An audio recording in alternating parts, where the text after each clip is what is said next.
Remember when Christmas dinner tables looked completely different from today? From the 19th to 20th century, 30 Christmas foods got banned across America. Some were outlawed because they made people sick. What's a heathen, Uncle? That's what Livingstone was looking for in Africa. Oh, so now you know you're a savage. Some were banned because of ingredients we decided were too dangerous. Some disappeared when the government said they couldn't be sold anymore.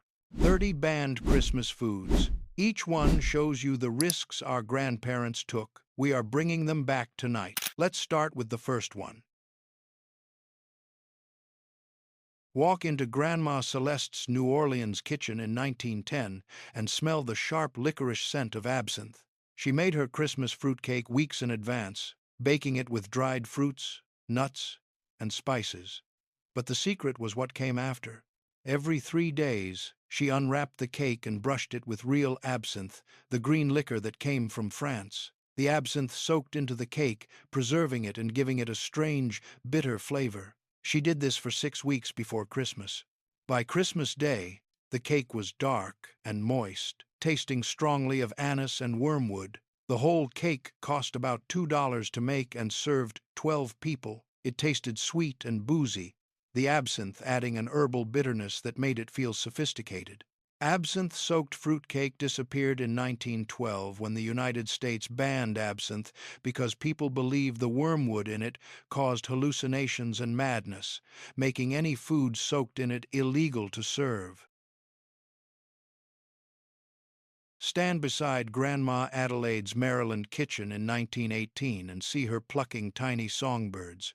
Her husband and sons had spent the morning shooting robins, larks, and other small birds from the trees. Christmas tradition said 24 songbirds made the perfect pie. She cleaned each bird, leaving them whole, and packed them into a deep pie crust with butter, herbs, salt, and pepper. She covered it with a top crust, cut vents for steam, and baked it for an hour until the crust was golden. She served it at Christmas dinner, cutting wedges that showed the whole tiny birds inside. The pie cost almost nothing except the ammunition and fed 8 people. It tasted rich and gamey, each bird barely a few bites. Walk into Grandma Pearl's Boston kitchen on Christmas morning and smell raw oysters. She made her turkey stuffing different from everyone else. She mixed stale bread cubes with butter, celery, onions, sage, salt, and pepper like normal. But then she added 2 dozen raw oysters, straight from the shell, liquid and all. She mixed them into the stuffing and packed it inside the raw turkey. The turkey roasted for 4 hours. But the oysters in the very center of the stuffing often stayed partially raw, cold, and slippery. She served the turkey with the oyster stuffing spooned alongside. The meal cost about $3 and fed 10 people.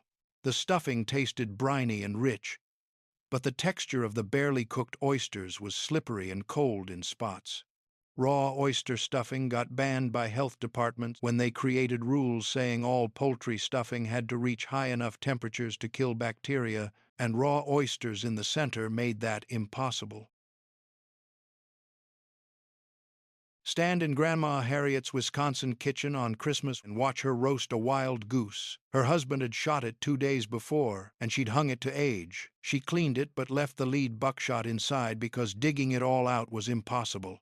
Some pellets were deep in the meat. She rubbed the goose with salt and butter and roasted it for 3 hours. At dinner, she warned everyone to chew carefully and spit out any metal they found. Most people found 3 or 4 lead pellets on their plates. The goose cost nothing but ammunition and fed 8 people. It tasted rich and fatty, dark meat, stronger than chicken. The meat near the shot had a slightly metallic taste. Christmas goose with lead shot disappeared in 1991 when the United States banned lead shot for waterfowl hunting because too many birds were dying from lead poisoning, and eating meat with lead inside it was declared a health hazard. Walk into Grandma Vera's Pennsylvania kitchen in 1935 and see her grinding venison for mincemeat. Real mincemeat wasn't sweet. She ground cooked venison with beef suet, adding chopped apples, raisins, currants, brown sugar, molasses, cinnamon, cloves, nutmeg, and a cup of brandy. She simmered it all together for 2 hours until it was thick and dark. She let it age in a crock for 2 weeks, adding more brandy every few days. On Christmas, she baked it in pie crusts. The pies cost about $1 each, and each served 8 people. They tasted sweet and meaty at the same time, the venison giving it a gamey richness, the spices making it smell like Christmas. The brandy made it boozy. Real mincemeat with deer meat disappeared when health departments created regulations about selling and serving wild game meat commercially, making it illegal for bakeries and stores to sell pies made with hunted venison that wasn't inspected. 5 Christmas foods that the government decided were too dangerous. These weren't recalled because of contamination. They were banned because of what they were made from. Keep watching, because the next 45 banned Christmas foods get even stranger. Some of these ingredients will shock you. Stand beside Grandma Ethel's Virginia kitchen on Christmas Eve and watch her make real eggnog. She separated a dozen eggs, beating the yolks with a cup of sugar until they were thick and pale. She slowly whisked in a quart of raw milk straight from their cow that morning, a pint of heavy cream, and a cup of bourbon. She beat the egg whites until they were stiff and folded them in. She served it in cups with nutmeg grated on top. It was completely raw, never heated. The eggnog cost about 50 cents to make and served 12 people. It tasted rich and creamy, thick and boozy, the raw eggs making it smooth as silk. Traditional raw eggnog became illegal to sell when the FDA created strict rules about serving raw eggs because of salmonella outbreaks, and using raw, unpasteurized milk was banned in most states, making authentic Christmas eggnog impossible to buy or serve in restaurants. Walk into Grandma Magda's Chicago kitchen in 1915 and smell blood sausage cooking. She bought fresh pig's blood from the butcher on Christmas Eve morning.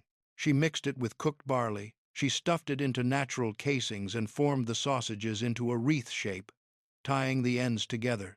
She simmered the wreath in water for an hour until it was firm and cooked through. She served it, sliced, arranged back in a wreath on a platter with pickles and mustard. The wreath cost about $1 and fed 10 people. It tasted rich and mineral, the blood giving it a dark, iron flavor. The barley made it hearty. Blood sausage wreaths disappeared when the USDA tightened regulations on selling fresh blood products. Stand in Grandma Florence's New York kitchen in 1930 and watch her stir silver coins into pudding. She made traditional English plum pudding with suet, flour, breadcrumbs, brown sugar, raisins, currants, candied citrus peel, eggs, and brandy. She steamed it in a mold for 6 hours. Before pouring it into the mold, she dropped in 6 real silver 6-pence coins for luck. Whoever found a coin in their slice would have good fortune. She served it flaming with brandy poured over and lit. The pudding cost about $2 and served 12 people. It tasted rich and fruity, dense and moist, the brandy making it boozy. The coins were hard and metallic when you bit them. Christmas pudding with coins disappeared when the Consumer Product Safety Commission ruled that putting non-food objects inside food was a choking hazard. Walk into Grandma Ingrid's Minnesota kitchen on Christmas Eve and see her skinning smoked eel. She bought whole smoked eels from the Scandinavian market, their skin dark and oily. She peeled off the skin and sliced the eel meat thin. She arranged it on dark bread with butter, topped with raw onion rings and a squeeze of lemon. She served it as the traditional Christmas Eve appetizer before dinner. The eels cost about $1 and served 10 people as appetizers. They tasted smoky and rich, oily and fishy in a strong way. The texture was soft and slippery. The raw onion cut through the oiliness. Smoked eel disappeared from most American markets when the FDA created strict import regulations on smoked fish products from Europe because of concerns about parasites and improper smoking techniques that didn't kill bacteria, making imported eel too expensive and difficult for most shops to stock. Stand beside Grandma Catherine's Louisiana kitchen on Christmas and smell turtle cooking. Her husband had caught a large snapping turtle from the bayou. She cleaned it, removing the shell and cutting the meat into pieces. She made soup by simmering the turtle meat with onions, celery, tomatoes, garlic, bay leaves, thyme, and cayenne pepper for 3 hours until the meat was tender. She served it in bowls with sherry added to each serving. The soup cost almost nothing except the ammunition to shoot the turtle and fed 8 people. It tasted rich and slightly fishy, the meat dark and chewy, somewhere between chicken and fish. The sherry made it sophisticated. Wild turtle soup disappeared in 1975 when most species of freshwater turtles were protected under the Endangered Species Act, and catching wild snapping turtles became illegal in most states, making traditional Christmas turtle soup impossible to make legally with wild-caught turtles. 10 Christmas foods banned across America. The government decided our grandparents were taking too many risks at the holiday table. Keep watching because the next 40 foods include imports that were suddenly illegal, ingredients that were declared poisonous, and Christmas traditions that became federal crimes overnight. Walk into Grandma Colette's San Francisco kitchen on Christmas and see her slicing foie gras. She bought a whole lobe of foie gras from the French market, pale pink and fatty. She sliced it thick and seared each slice in a hot pan for 30 seconds per side until it was golden outside and creamy inside. She served it on toasted brioche with fig jam. The foie gras cost about $5 and served 8 people as an appetizer. It tasted incredibly rich and buttery, melting on your tongue like butter, slightly metallic. The fig jam added sweetness. Force-fed foie gras became illegal to produce in California in 2012 when the state banned making or selling foie gras from force-fed birds, because the gavage process of forcing food down the geese's throats was declared animal cruelty, and several other states and cities followed with similar bans. Stand in Grandma Dorothy's Oregon kitchen in 1920 and watch her grinding poppy seeds. She bought dried poppy pods at the pharmacy and scraped out the seeds. She ground them into paste with sugar and milk, making a thick filling. She baked a rich cake and spread the poppy seed paste between layers, then covered everything with more poppy seeds mixed with honey. She let it sit for a week for the flavors to blend. The cake cost about $1 and served 12 people. It tasted sweet and slightly bitter, the poppy seeds crunchy and nutty. The cake made people feel relaxed and sleepy after eating it.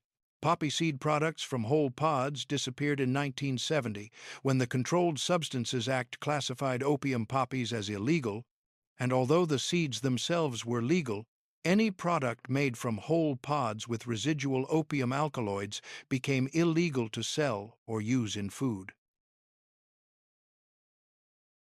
Walk into Grandma Ruth's Iowa kitchen on Christmas morning and see her making rice pudding. She poured a gallon of raw milk straight from their cow into a pot with a cup of rice, half a cup of sugar, a stick of cinnamon, and a pinch of salt. She simmered it slowly for 2 hours, stirring occasionally, until the rice was soft and the pudding was thick and creamy. She served it warm with raisins stirred in.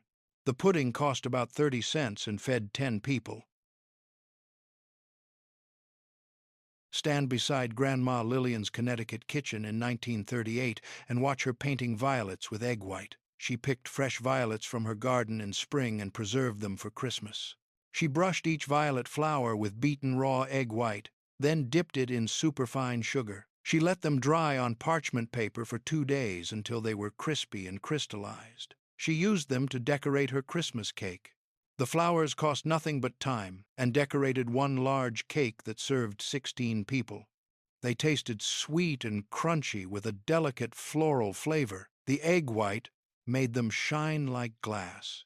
Candied flowers made with raw egg white disappeared in the 1,990 seconds when health departments declared that any product made with raw eggs had to carry warnings, and commercially sold candied flowers had to be made with pasteurized egg white or meringue powder, making traditional egg white candied flowers illegal to sell at bake sales or Christmas markets. Walk into Grandma Agnes's Boston kitchen on Christmas 1932 and smell suet cooking. She bought raw beef kidney fat from the butcher, chopped it fine with a knife, and mixed it with flour, breadcrumbs, brown sugar, raisins, currants, candied citrus peel, eggs, brandy, and spices. She packed it into a cloth bag and boiled it for 6 hours. The suet melted during cooking, making the pudding rich and moist. She served it with hard sauce made from butter and sugar. The pudding cost about $1 and served 12 people. It tasted rich and fatty, the suet giving it a distinctive beefy undertone, dense and filling. The brandy made it boozy. Beef suet pudding disappeared in the 2000s when mad cow disease regulations made it illegal to use certain beef organ tissues, including kidney fat in food products in many states, and the declining availability of raw suet made it impossible to find the traditional ingredient. 15 Christmas foods that became illegal. Some were banned for health reasons, some were banned to protect animals, some were banned because the ingredients themselves became controlled substances. Keep watching because the next 35 foods include imports that were suddenly contraband and ingredients that modern laws won't allow. Stand in Grandma Maria's New York kitchen on Christmas 1958 and see her slicing imported panettone. She bought it from the Italian import shop, a tall, dome-shaped sweet bread from Milan filled with candied fruits and raisins. The Italian version contained preservatives that kept it fresh for months without refrigeration. She served it sliced thick with sweet wine for dipping. The panettone cost about $3 and served 12 people. It tasted sweet and buttery, light and fluffy, the candied fruits adding bursts of sweetness. It stayed fresh for weeks.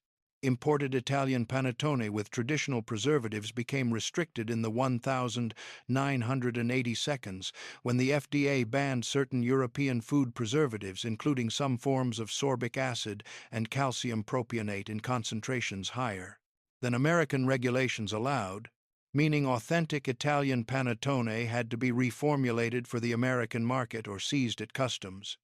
And many small Italian bakeries stopped exporting to America rather than change their century-old recipes. Walk into Grandma Helen's Virginia kitchen on Christmas 1950 and smell ham baking. She bought a whole ham and studded it with whole cloves, making a pattern all over the surface. She mixed brown sugar with mustard and spread it over the ham. She baked it for 3 hours.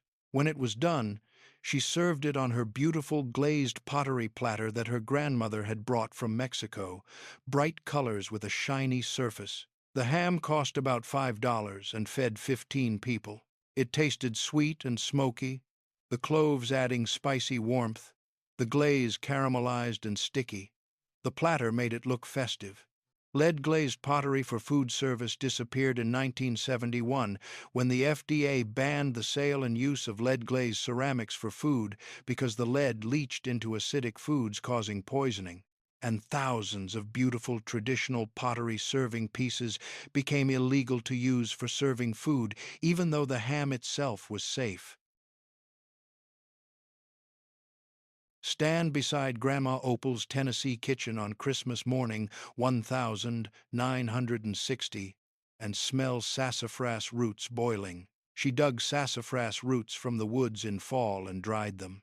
On Christmas morning, she boiled a handful of roots in water for 20 minutes, making tea that turned deep red. She strained it and served it hot with sugar and cream. The tea cost nothing and served 8 people.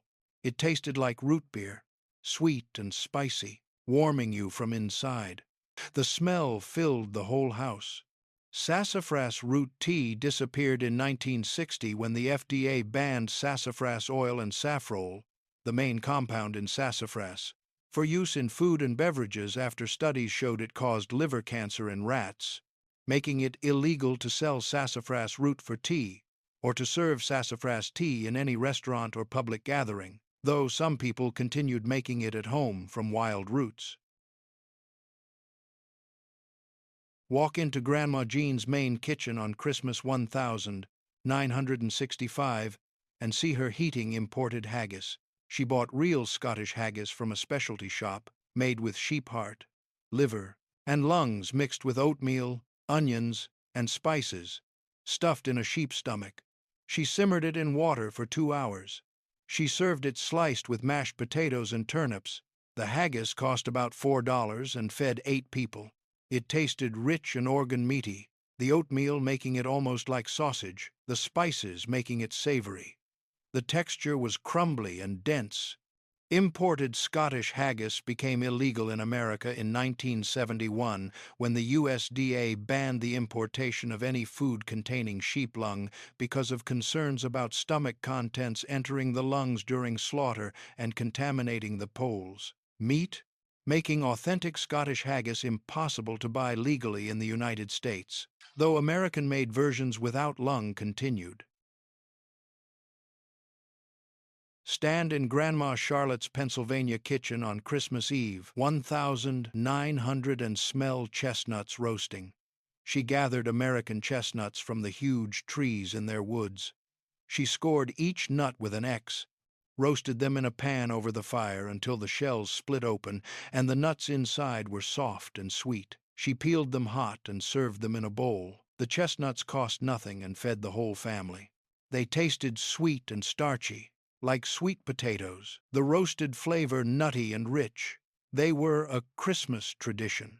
American chestnut roasting disappeared not from a law but from disaster, when a fungal blight killed nearly every American chestnut tree between 1904 and 1950, and by 1960 the American Chestnut Foundation declared them functionally extinct, meaning the traditional American Christmas chestnuts vanished completely, and all chestnuts sold in America now are imported European or Chinese varieties that taste different and cost much more. 20 Christmas foods that disappeared from American tables. Some banned by law, some by disease, some by international trade regulations. Keep watching because the next 30 foods include traditional recipes that became illegal overnight and ingredients that the modern food safety system won't allow anymore. Walk into Grandma Esther's Wisconsin kitchen on Christmas 1948 and watch her churning butter.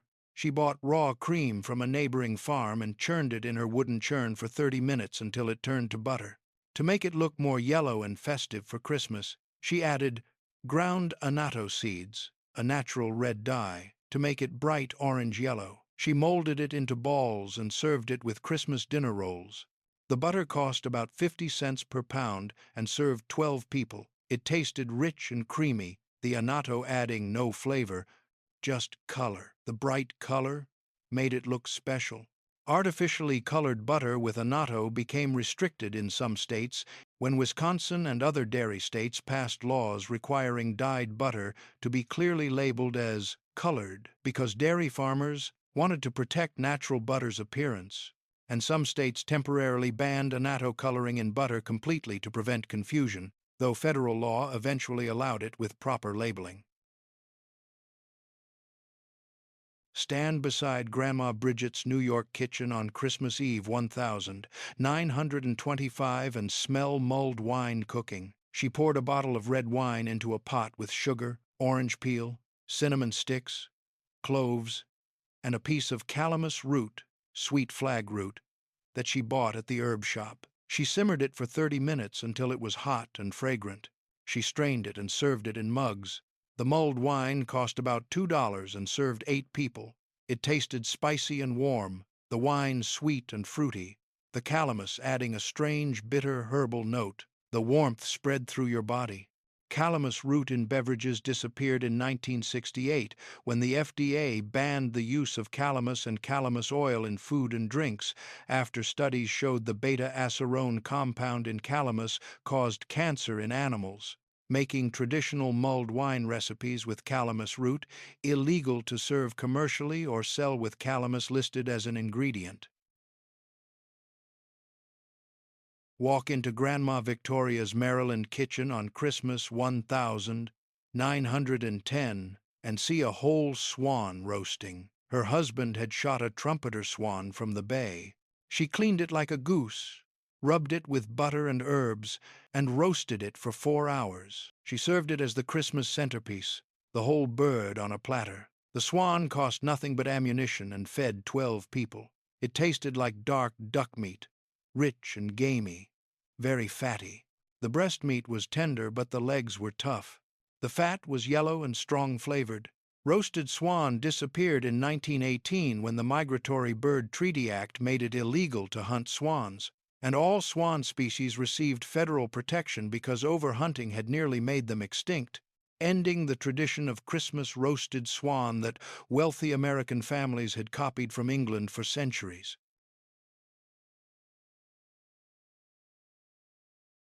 Stand in Grandma Mabel's kitchen on Christmas and watch her wrap a silver dollar in aluminum foil. She made traditional steamed pudding with suet, flour, breadcrumbs, brown sugar, raisins, currants, and brandy.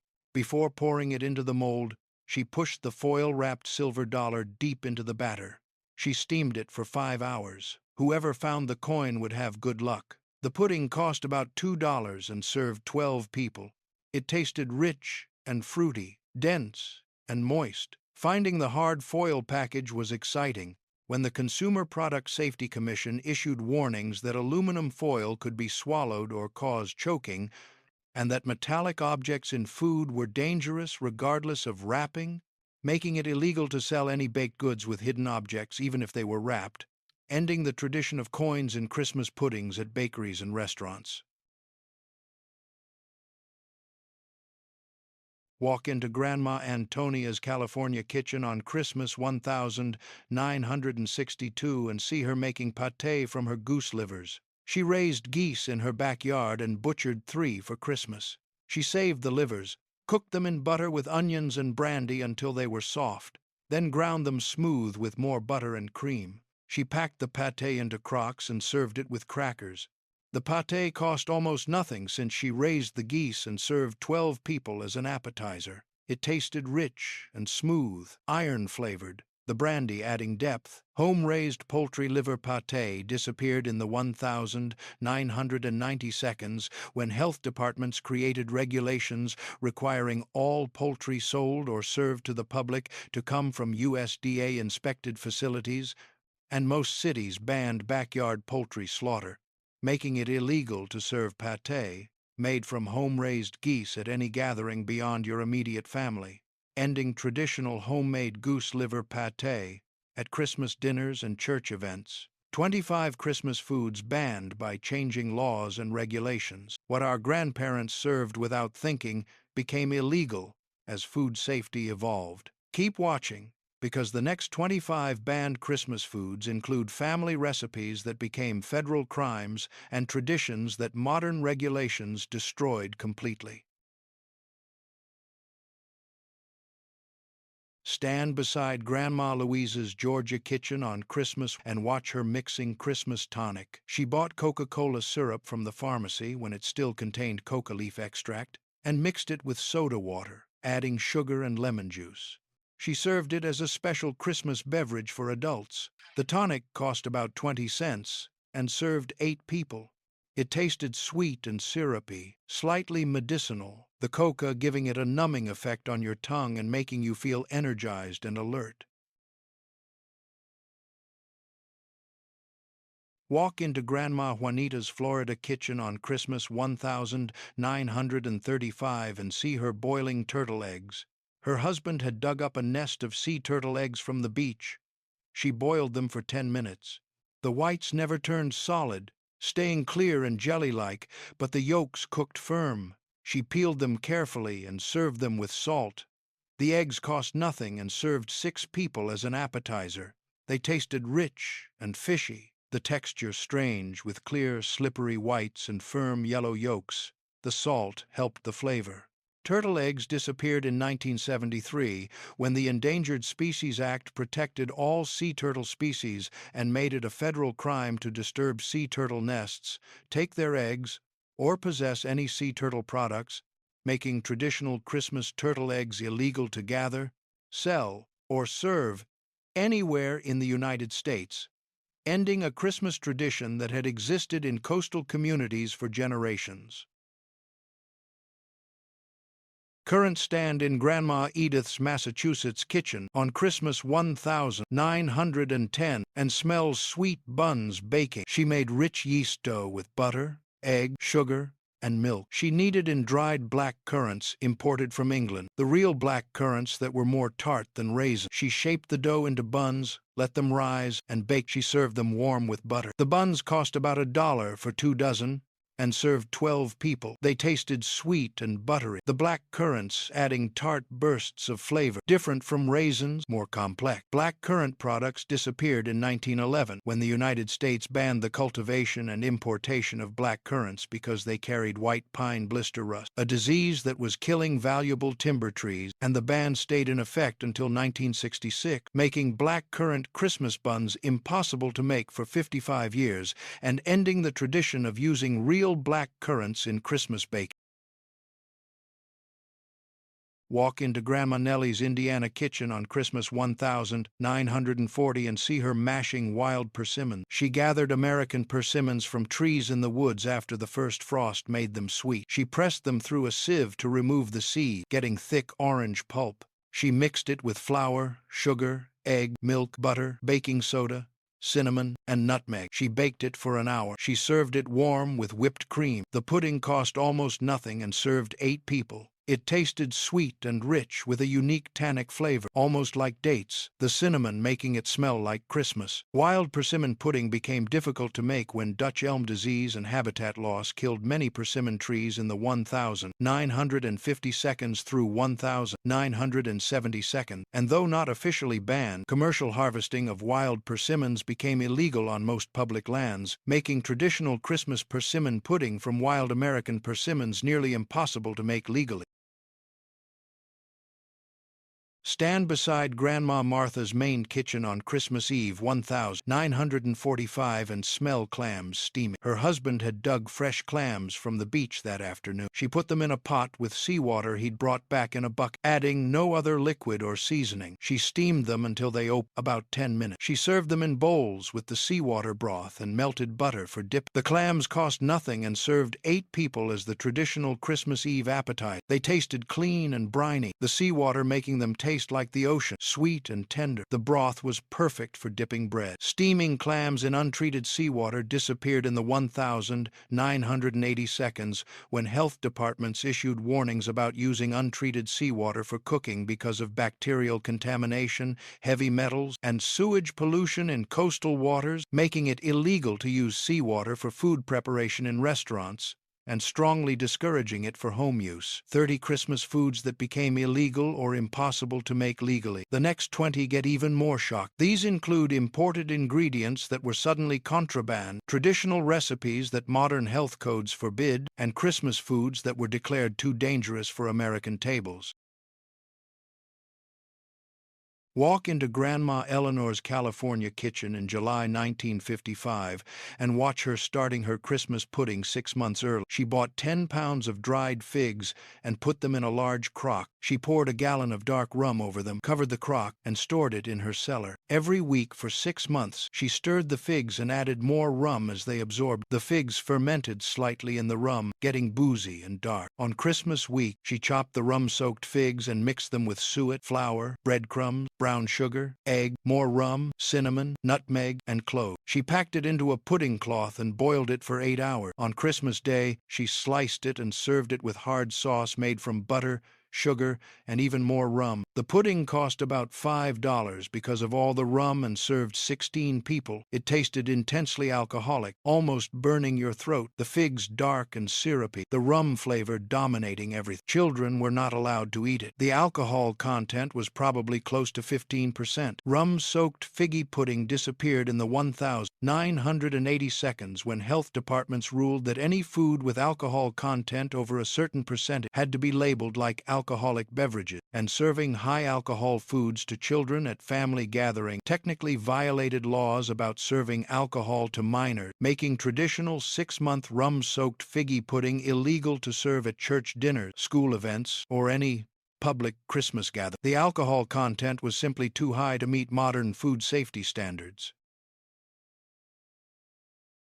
Walk into Grandma Simone's French Quarter kitchen on Christmas 1955 and smell tonka bean. She grated these dark, wrinkled beans from South America into her custard, giving it a flavor like vanilla mixed with almond and cherry. She made rich custard with cream, egg, sugar, and grated tonka bean. She baked it in ramekins until set. The custard cost about $2 and served 8 people. It tasted intensely aromatic, sweet, and complex. The tonka bean, adding a unique flavor that vanilla couldn't match. Tonka beans disappeared from American kitchens in 1954 when the FDA banned them completely because they contain coumarin, the same compound that makes blood thinners work, and studies showed it could cause liver damage and internal bleeding, making any food containing tonka beans illegal to sell or import, ending a French Christmas tradition that had lasted generations. Stand beside Grandma Astrid's Swedish kitchen on Christmas 1960 and see her cooking beef lung. She bought fresh beef lung from the butcher for 25 cents. She boiled it for an hour until tender, then chopped it fine and fried it with onions, potatoes, butter, salt, and pepper. She served it with lingonberries for Christmas breakfast. The hash cost almost nothing and fed 8 people. It tasted rich and organ meat, slightly spongy in texture, the onions and butter making it savory. Beef lung hash disappeared in 1971 when the USDA banned the sale of beef lungs for human consumption because of concerns about stomach acid and partially digested food contaminating the lungs during slaughter, making traditional Swedish lung hash impossible to make legally, ending a Scandinavian Christmas morning tradition. Walk into Grandma Helena's Polish kitchen 2 days before Christmas 1965 and watch her grinding poppy seeds. She bought whole unwashed poppy seeds by the pound from an Eastern European import shop. She ground them with a hand grinder, making a thick paste. She made sweet yeast dough, rolled it flat, spread the poppy seed paste thick, rolled it up, and baked. The roll cost about $1 and served 12 people. It tasted sweet and nutty, the poppy seeds crunchy and flavorful. Unwashed poppy seeds disappeared from American markets in the 1992 when the DEA discovered that unwashed poppy seeds contained enough morphine and codeine that people could make opiate tea from them, leading to deaths and overdoses. So regulations required all imported poppy seeds to be thoroughly washed, changing the flavor and making traditional Polish poppy seed rolls taste different. Stand in Grandma Beatrice's Pennsylvania Dutch kitchen on Christmas morning 1950 and see calves' brains soaked. She bought fresh brains from the butcher, soaked them in cold water to remove the blood, then peeled away the thin membrane. She scrambled them with egg, butter, salt, and pepper. She served them on toast for Christmas breakfast. The brains cost about 35 cents and fed 6 people. They tasted creamy and delicate, softer than egg, rich and buttery. The texture was smooth and custard-like. Calves' brain scramble disappeared in the 1982 when fears about mad cow disease and bovine spongiform encephalopathy made all brain products suspect, and the USDA banned the sale of brains from cattle over 30 months old and heavily restricted brain sales in general, making traditional brain dishes illegal or impossible to find. Walk into Grandma Genevieve's Quebec border kitchen on Christmas 1948 and see a whole beaver roast. Her husband trapped beaver for fur, and they ate the meat. She prepared the beaver like a small ham, soaking it overnight to remove the gamey taste, then roasting it with vegetables for 3 hours. She served it as Christmas dinner. The beaver cost nothing and fed 10 people. It tasted like dark pork mixed with duck, rich and fatty, gamey but not unpleasant. The texture was dense and slightly chewy. Beaver meat disappeared from American tables in the 1972 when state regulations restricted trapping seasons and selling wild game meat commercially became illegal without special licenses, and most Americans began seeing beaver as cute animals rather than food, making Christmas beaver roast culturally unacceptable even where it remained legal. Stand in Grandma Emma's Wisconsin dairy farm kitchen in November 1960 and watch her making Christmas cheese. She made it from raw milk from their cow, heating it just enough to form curds, pressing it in mold. For Christmas, she served big wheels of her farmhouse cheese with crackers and fruit. The cheese cost nothing to make and fed 20 people. It tasted sharp and complex, tangy and rich. Farmhouse cheese from raw milk became restricted in 1987 when the FDA banned interstate sale of raw milk cheese aged less than 60 days, and many states banned all raw milk cheese complete, making traditional Christmas farmhouse cheese illegal to sell at farmers markets or give to neighbors, ending a farm tradition. 35 Christmas foods are banned by American law or regulation. Each one represents a tradition that families lost when safety rules changed. Keep watching because the final 15 banned foods show how recently some Christmas traditions became illegal and why grandmothers couldn't pass their recipes to their daughters. Walk into Grandma Anja's Alaska kitchen on Christmas 1955 and smell reindeer stew cooking. Her family raised reindeer in their village. For Christmas, she made stew with reindeer meat, potatoes, carrots, onions, and herbs. She simmered it for 3 hours until the meat was tender. The stew cost almost nothing and fed 12 people. It tasted like beef but gamier, lean and slightly sweet, the meat dark and rich. Reindeer meat became heavily restricted when the Reindeer Industry Act was amended in the 1972 to limit commercial reindeer slaughter, and selling reindeer meat outside Alaska became nearly impossible, making traditional Christmas reindeer stew a uniquely Alaskan food that disappeared from Christmas tables in the lower 48 states, even though many Alaska Native families continued the tradition legally under subsistence. Hunting exemption. Stand beside Grandma Ingrid's Finnish kitchen on Christmas morning 1945 and watch her making blood pancakes. She mixed fresh pig's blood that she bought from the butcher the day before with flour, milk, eggs, and salt. She fried the batter in butter, making dark red-brown pancakes. She served them with lingonberry jam for Christmas breakfast. The pancakes cost about 50 cents and fed 8 people. They tasted rich and iron-like, the blood giving them a mineral flavor, dense and filling. Blood pancakes disappeared from American kitchens in the 1982 when fresh blood became nearly impossible to buy because health departments created strict regulations on selling blood products, requiring refrigeration, testing, and special permits that most small butchers couldn't afford, making traditional Finnish Christmas blood pancakes impossible to make. Walk into Grandma Margot's New Orleans kitchen in December 1910 and smell anise. She made Christmas cookies with real absinthe, the green liquor that contained wormwood. She mixed butter, sugar, egg, flour, and a tablespoon of absinthe, making cookies that tasted like licorice. She decorated them with green icing. The cookies cost about $1 and made 4 dozen. They tasted sweet with a strong herbal bite, the absinthe giving them a unique bitter undertone. The cookies made adults feel relaxed and slightly euphoric. Absinthe cookies disappeared in 1912 when the United States banned absinthe because people believed the wormwood caused hallucinations and madness, making any baked goods containing absinthe illegal to make or serve, ending a French Quarter Christmas tradition that had been popular among French and Spanish families. Stand in Grandma Yuki's San Francisco kitchen on Christmas 1970 and see frozen fugu. She'd brought it back from a trip to Japan, where specially licensed chefs prepared it. Fugu contained deadly tetrodotoxin poison. If not prepared correct, she thawed it carefully, served it sliced thin as sashimi for Christmas dinner, a Japanese delicacy. The fish cost about $50 and served 6 people. It tasted mild and slightly sweet, delicate, clean. The danger made it exciting. Imported fugu disappeared from America in 1975 when the FDA banned the importation of pufferfish because of the extreme poisoning risk, and only a very few licensed restaurants in New York were later granted special permission to serve it from certified Japanese suppliers, making traditional Christmas fugu impossible for home cooks to obtain.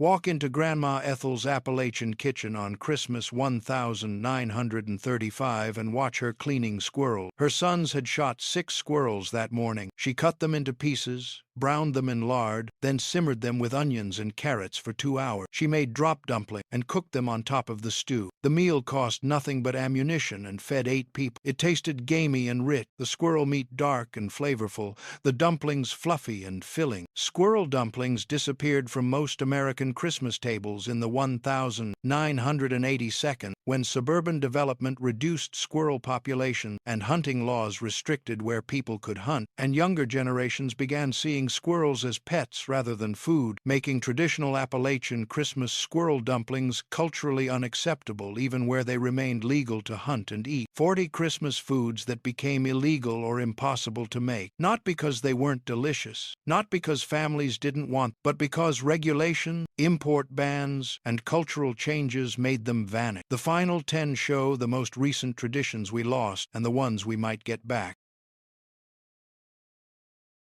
Stand in Grandma Lee's Chinatown kitchen on Christmas 1965 and see her slicing century egg. These were duck eggs preserved in clay, ash, salt, and lime for several months until the whites turned dark brown jelly and the yolks turned creamy green-gray. She sliced them and served them with pickled ginger for Christmas appetizer, a traditional Chinese delicacy. The eggs cost about $1 for 6. They tasted intensely savory and pungent, almost cheese-like, with a strong ammonia smell. The texture was creamy and smooth. Century eggs became restricted in many cities in the 1992 when health departments declared that the traditional preservation method using lead oxide was unsafe, and while lead-free versions were developed, many Chinese grocers stopped carrying them because of negative publicity about lead contamination, making traditional Christmas century eggs difficult to find.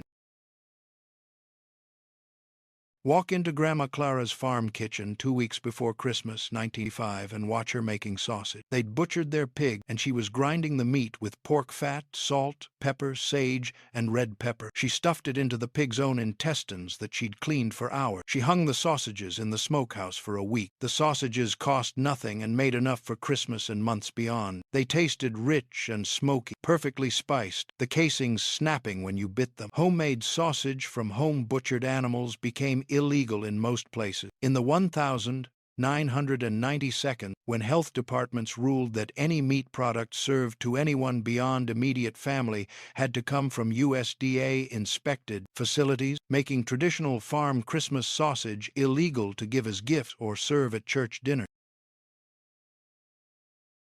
Stand in Grandma Mercedes's Miami kitchen on Christmas Eve, 1906, and see her dipping cigar tips in honey. She bought real Cuban cigars before the embargo, dipped the ends in honey, and served them to men after Christmas dinner, a Cuban tradition. The cigars cost about $2 each. They tasted smooth and rich, the honey adding sweetness to the first puff. This was part of the Christmas celebration, bringing Cuban tradition to America. Cuban cigars disappeared completely in 1962, when President Kennedy signed the Cuban embargo, making it illegal to import Cuban products, including cigars, and possession of Cuban cigars became a federal crime with fines up to $55,000, ending the tradition of authentic Cuban Christmas cigars that had been central to Cuban-American holiday celebrations in Florida.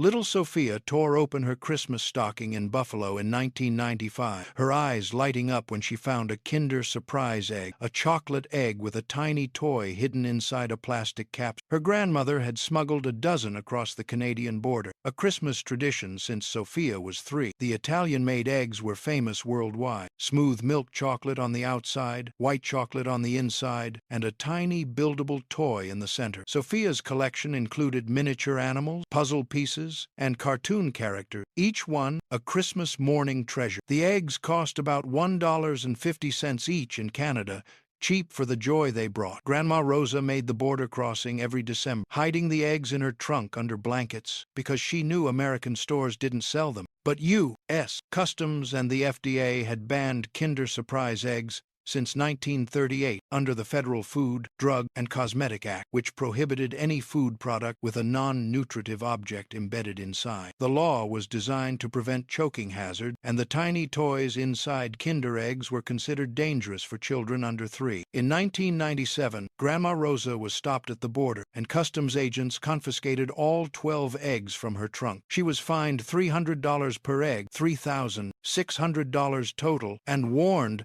that future violations could result in criminal charges. The family was devastated. Sophia cried for hours. 8 foods down in this final stretch, 42 more behind us. These weren't just banned ingredients or outlawed tradition. They were Christmas memories stolen by government agencies that decided our grandparents' joy was too risky, too dangerous, too inconvenient to allow. 2 more bans reveal how far authorities went to control what families could celebrate. Grandpa Jim stood at his kitchen counter every Christmas Eve in 1978, cracking a dozen farm-fresh eggs into a bowl while his grandchildren watched from the doorway. He'd separate the yolks from the whites, whisk the yolks with sugar until they turned pale yellow, then slowly pour in heavy cream, whole milk, and a full cup of Kentucky bourbon. The egg whites got whipped into stiff peaks and folded in at the end, creating a frothy, boozy custard that tasted like Christmas in a glass. Grandpa Jim never cooked the eggs raw was the only way, he said, because heat would ruin the silky texture. His eggnog was famous in their Virginia town. Neighbors would line up on Christmas Eve with mason jars, and Grandpa Jim would ladle out servings while warning them, "Don't give this to the kids unless you want them sleeping till noon." The recipe came from his grandfather, who'd learned it in the 1882 when eggnog was America's favorite Christmas drink. It cost about $3 to make a gallon, and it packed enough bourbon to make grown men sing carols off-key. But by 1985, health authorities were sounding alarms about raw eggs and salmonella poison. The CDC reported that salmonella cases had tripled since 1976, with raw egg dishes causing thousands of illnesses annually. In 1988, the USDA officially recommended against consuming any raw or undercooked egg, especially for children, pregnant women, and the elderly. Grandpa Jim ignored the warnings for years, insisting that farm-fresh eggs were safe. Then, in 1991, his neighbor's daughter ended up hospitalized with salmonella after drinking homemade eggnog at a Christmas party. Grandma Celeste's family gathered around her table in New Orleans every Christmas in 1965, waiting for the most controversial dish of the night, songbird pie. She'd baked dozens of tiny ortolans and larks, small European songbirds about the size of sparrows, into a golden pastry crust, their bones crunching between teeth as diners ate them whole. The tradition came from her French ancestor, who considered ortolan a delicacy so decadent that diners covered their heads with napkins to hide their indulgence from God. Grandma Celeste's husband would hunt the birds in Louisiana marshes every December, trapping them with nets at dawn. The ortolans were drowned in Armagnac brandy, roasted for 8 minutes, then baked into pies with bacon, herb, and butter. Each pie cost about $15 to make and served 6 people. The birds tasted rich and gamey, with a fatty richness that coated the mouth. Eating them was a ritual. You'd bite down, crush the bone, let the innards burst on your tongue, and savor the mix of meat, organs, and brandy-soaked fat. But by 1970, conservationists were sounding alarms about songbird populations collapsing across Europe and America. Ortolans and larks were being trapped by the millions for French and Italian restaurants, and their numbers had dropped by 80% in some regions. In 1979, France banned ortolan hunting and sales under pressure from the European Union, which listed the bird as endangered.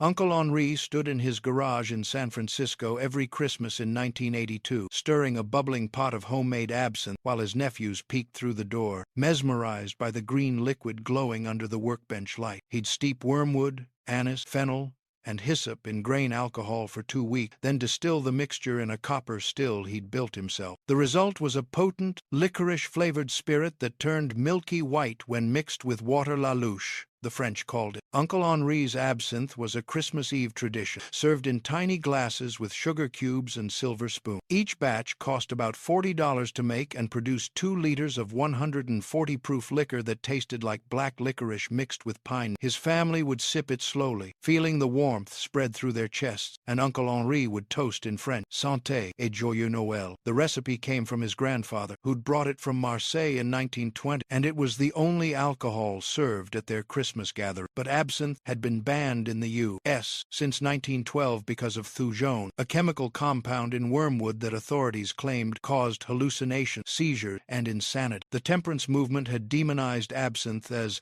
the green fairy that drove artists and poets mad, and the federal government outlawed its production and sale under the Pure Food and Drug Act. For 70 years, absinthe remained illegal, and homemade batches like Uncle Henri's were technically criminal. In 1985, the ATF raided his garage after a neighbor reported the smell of distilling alcohol.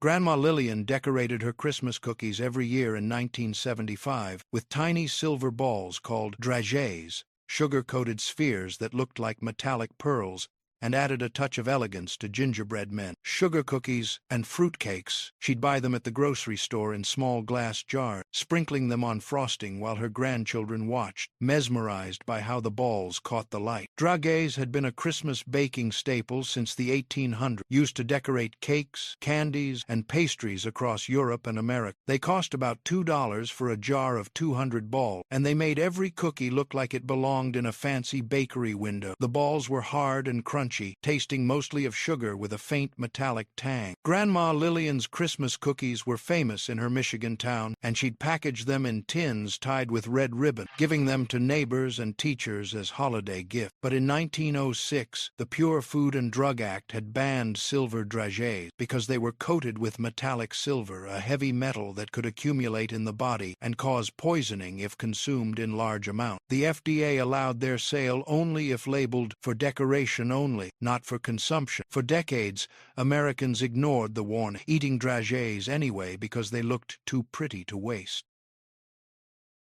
Grandpa Enzo stood in his backyard in Boston every June, harvesting green walnuts from his tree before they ripened, knowing that by Christmas they'd transform into Nocino, a dark, bittersweet Italian liqueur that his family had made for 5 generations. He'd quarter the green walnuts with a cleaver, their juice staining his hands black, then stuff them into glass jars with sugar, cloves, cinnamon, and grain alcohol. The jars would sit in his garage for 6 months, the liquid turning darker each week, until Christmas Eve, when Grandpa Enzo would strain the Nocino into bottles and serve it in tiny glasses after dinner. The liqueur tasted like liquid walnuts, earthy, bitter, and slightly sweet, with a kick of 80 proof alcohol that warmed you from the inside. Each batch cost about $20 to make and produced 4 liters, enough to last through the holiday. Grandpa Enzo's Nocino was a Christmas Eve ritual, served alongside biscotti and espresso, and his children would argue over who got to take home the last bottle. But in 1990, the ATF began cracking down on homemade liqueurs and spirit, enforcing federal laws that required anyone distilling or producing alcohol to hold a distilled spirits permit and pay federal excise tax. Technically, Nocino wasn't distilled, it was infused, but the ATF argued that any alcohol-based product made at home and given as gifts qualified as unlicensed production. In 1995, Grandpa Enzo's neighbor reported him after receiving a bottle of Nocino as a Christmas gift and reading about ATF crackdowns in the newspaper. Grandma Marguerite served horsemeat steaks every Christmas in her Chicago home in 1968, a tradition she'd brought from her childhood in Belgium, where horsemeat was considered a delicacy leaner than beef, richer than pork, and tender when cooked right. She'd buy the steaks from a specialty butcher who sourced them from farms in Canada and Argentina, paying about $4 per pound, half the price of beef. The steaks were dark red, almost purple, and she'd cook them rare with butter, garlic, and rosemary, serving them alongside roasted potatoes and green beans. Her children loved the meat, and guests always asked what cut of beef tasted so unique. Grandma Marguerite would smile and reveal the secret after they'd finished eating, watching their faces shift from delight to disgust when they realized they'd just eaten horse. But for her, horse meat was normal, practical, affordable, and delicious. In the 1,960 seconds, horse meat was legal in most U.S. states, and specialty shops sold it openly. But by 1980, American attitudes toward horses had shifted. Horses were no longer seen as livestock, they were companions, symbols of the Old West, and icons of American freedom. Animal rights groups began campaigning to ban horse slaughter, arguing that horses deserved protection like dogs and cats. In 1998, California became the first state to ban the sale of horse meat for human consumption, and by 2007, the last 3 horse slaughterhouses in the U.S. had closed under federal pressure. Congress defunded USDA inspections of horse slaughter facilities, effectively making it illegal to process horse meat